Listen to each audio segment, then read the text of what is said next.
Prawns biryani ఎలా చేయాలనేది ఈ వీడియోలో చూద్దాం. చక్కగా పొడిపొడిలాడుతూ బాగా వస్తుందండి. అరకిలో ప్రాన్స్లో ఫస్ట్ చికెన్ ఎలా అయితే మ్యారినేట్ చేసి పెట్టుకుంటామో సేమ్ ప్రాసెస్లో ఇది కూడా చేసి పెట్టుకోవాలండి.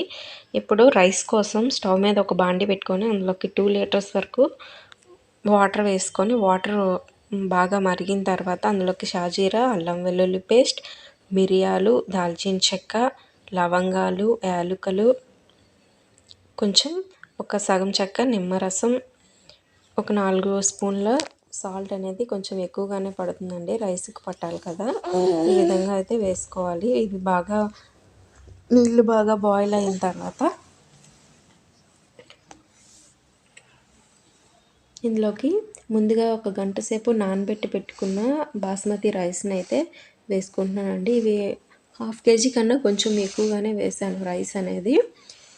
రైస్ అనేది 70% కుక్ అయిన తర్వాత ముందుగా మ్యారినేట్ చేసుకున్న ప్రాన్స్ మసాలా పైన ఈ రైస్ అనేది వేసేసుకోవాలి. ఈ విధంగా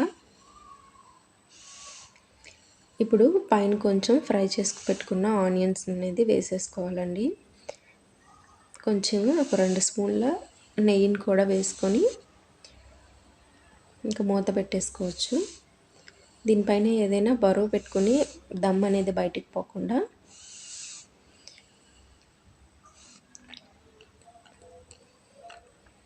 ఇప్పుడు మీడియం టు లో ఫ్లేమ్లో అయితే ఒక 30 మినిట్స్ పాటు అలాగా కుక్ చేసుకోవాలి.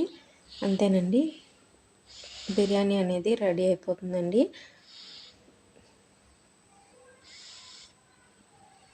బిర్యానీ అయితే చాలా బాగా వచ్చింది.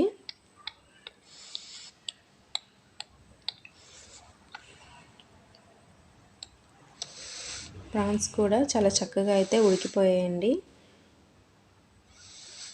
చూస్తున్నారు కదా, చాలా బాగుంది. టేస్ట్ కూడా చాలా బాగుంది.